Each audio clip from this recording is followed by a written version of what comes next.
Assalamualaikum warahmatullahi wabarakatuh. Selamat malam ya, saudara-saudara sekalian. Kita lanjutkan pembelajarannya masih di dalam pergerakan zat melalui membran sel bab kedua. Pada halaman 44 kita akan mempelajari mengenai difusi sederhana. Kalau sebelumnya kita sudah mempelajari osmosis ya. Kalau osmosis itu fokusnya adalah perpindahan air atau zat cairnya.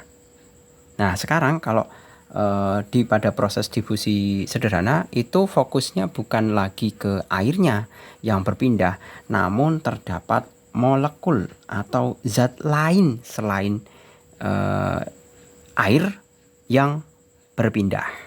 Nah, sebagai ilustrasi di sini dicontohkan pada saat kita membuat teh celup ya. Teh celup semuanya tahu ya. Biasanya itu kan instan sekali, tinggal kita menuangkan air panas ya, air panas kemudian kita ambil teh celup satu kemudian dimasukkan. Nah, ini contohnya ada teh celup. Mula-mula kelihatan sekali ini airnya masih agak belum pekat sekali ya tehnya, kemudian dari kiri ke kanan kemudian berkembang menjadi lebih pekat tehnya. Nah, ini menunjukkan bahwa kandungan zat yang ada di dalam teh itu berdifusi atau bercampur ya, melewati dari kantong celupnya ini kemudian bercampur dengan air sehingga jadilah air teh. Nah, coba kita analisa mengenai pemahaman masing-masing pertanyaannya di sini. Bandingkan ABCD. Nah, ABCD tentunya ada pergerakan warna ya, mulai dari yang terang pada saat pertama kali mencelup, kemudian seiring dengan berjalannya waktu sampai dengan D, kemudian jadilah air teh yang antara warna yang sebelah kiri dengan yang sebelah kanan itu tentunya lebih gelap yang sebelah kanan atau lebih pekat. Dalam artian kandungan molekul tehnya sudah banyak bercampur pada posisi gambar D. Kemudian adakah hal yang ingin kalian tanyakan terkait gambar 2.6? Tuliskan pertanyaan kalian dalam buku catatan, itu terserah kalian. Kalian mau bertanya apa? Menurut kalian apakah yang menyebabkan perubahan warna air mulai dari gambar 2.6a sampai dengan D?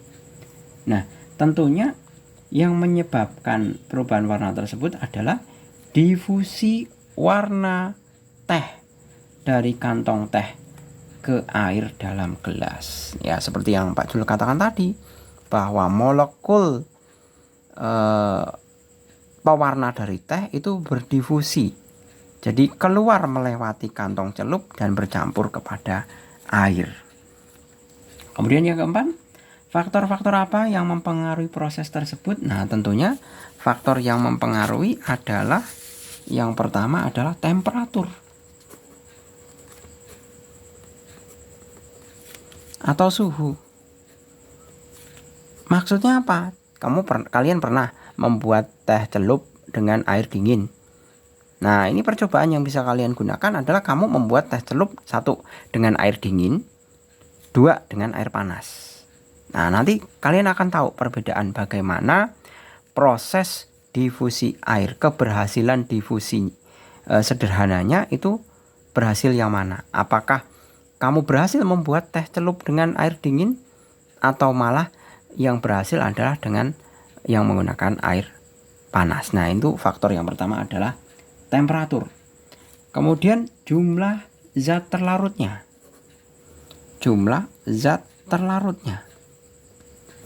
Nah, tentunya kalau misalkan kamu melarutkan 1 teh celup saja dibandingkan kamu melarutkan 2 teh celup atau 3 teh celup sekaligus, otomatis hasilnya apa? Lebih pekat yang 3 teh celup. Kan seperti itu. Nah, itu yang mempengaruhi juga tentang difusi. Dan juga waktu. Nah, misalkan ini berlangsung, katakanlah ini berlangsung baru ini 1 menit pertama, ini 2 menit pertama, 3 menit pertama, 4 menit pertama. Nah, itu yang dimaksud dari faktor waktu yang menyebabkan keberhasilan dari proses difusi. Jadi semakin lama waktu yang diberikan, proses percampuran air molekul teh ke dalam air itu akan semakin berhasil. Seperti itu. Nah, jadi kesimpulannya ini saya bacakan ya, di dalam buku sudah diberikan ya, pergerakan zat dari konsentrasi yang tinggi ke konsentrasi yang lebih rendah itu dikenal sebagai difusi. Ya. Pergerakan zat dari konsentrasi tinggi ke yang rendah. Jadi yang tinggi itu yang ada di dalam teh celup, kemudian yang rendah itu adalah pada zat cair atau air panasnya. Nah, ini mekanismenya, ini molekul pewarna. Nah, ini adalah lapisan kantong teh celup ya. Lapisan kantong teh celup itu kan masih berpori-pori juga.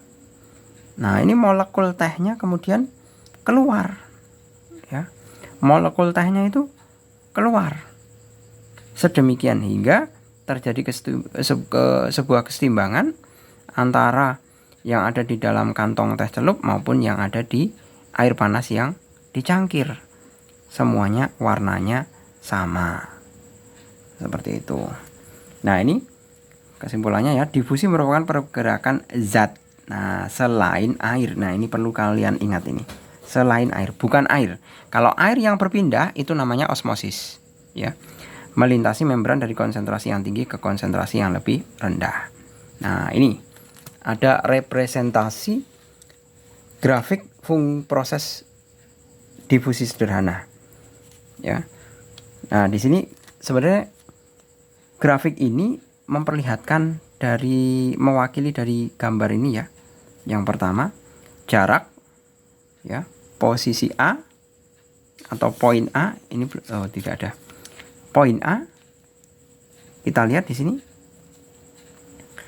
Kalau sebelah kiri itu kan jaraknya pendek. Nah, ini kan jaraknya pendek ini. Iya kan? Jaraknya pendek-pendek. Nah, konsentrasinya dia tinggi. Kan tinggi sekali ini konsentrasi. Nah, namun seiring dengan berjalannya waktu, ya, seiring dengan berjalannya waktu, arah pergerakan sel juga, ya, kemudian jaraknya menjadi renggang. Ini kecil, jaraknya menjadi lebih jauh karena bercampur gitu loh, ya kan? Dan konsentrasinya yang mula-mula tinggi menjadi konsentrasi menjadi lebih rendah. Seperti itu. Ini poin A, ini poin B-nya. A, B, A, B. Seperti itu. Mula-mula kan tinggi konsentrasinya. Kemudian jadi turun. Ya, jadi sama antara A dan B. Nah, garis miring ini itu maksudnya molekul berdifusi menuruni gradien konsentrasi. Gradien itu kan kemiringan. Ini ada 2 buah titik, itu kan memiliki kemiringan. Mengandung maksud bahwa molekul itu akan berdifusi untuk mencapai kesetimbangan. Baik kesetimbangan di titik sebelah kiri maupun di titik yang sebelah kanan. Buktinya apa? Coba dilihat ini molekulnya. Ini kan sama-sama 5. 1, 2, 3, 4, 5. 1, 2, 3, 4, 5. Ya kan? Mula-mula kan yang di sebelah kiri pekat sekali molekul pewarnanya. Sebelah kanan tidak ada molekul pewarnanya. Dalam artian ini yang ada di dalam kantong teh celup, ini air panas yang ada di dalam cangkir. Nah, ini setelah sudah jadi teh. Seperti itu. Nah, ini pertanyaannya ya, variabel atau keterangan apakah di sini yang ditunjukkan oleh sumbu X dan sumbu Y dalam grafik tersebut. Nah, jelas untuk yang sumbu X adalah jarak, untuk yang Y adalah konsentrasi. Kemudian perhatikan arah pergerakan zat, dari titik mana zat itu mulai bergerak. Ya, tentunya dari A ke B. Ya. A ke B. Dari konsentrasi tinggi ke konsentrasi yang lebih rendah. Seperti itu. Kalau di grafiknya dari A ke B. Kemudian pertanyaan ketiga, perhatikan titik A dan titik B lalu bandingkan konsentrasi zat di kedua titik tersebut. Di titik manakah konsentrasi zat terlihat lebih tinggi? Di titik manakah konsentrasi zat terlihat lebih rendah? konsentrasi molekul di titik A itu lebih tinggi dibandingkan konsentrasi molekul di titik B. Selesai. Kemudian yang kelima, perhatikan garis merah di gambar 2.8. Garis tersebut menunjukkan gradien konsentrasi zat. Bagaimana hubungan antara pergerakan zat dan gradien konsentrasi?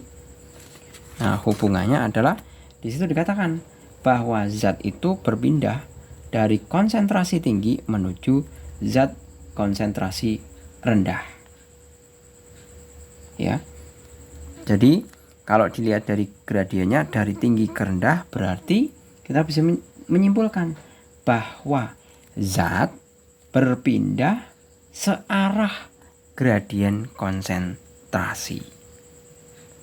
Ya. Arah perpindahannya searah. Seperti itu. 4 sudah terjawab. Kemudian kesimpulannya.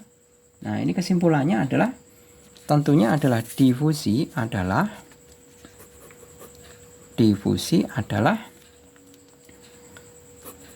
perpindahan zat dari konsentrasi tinggi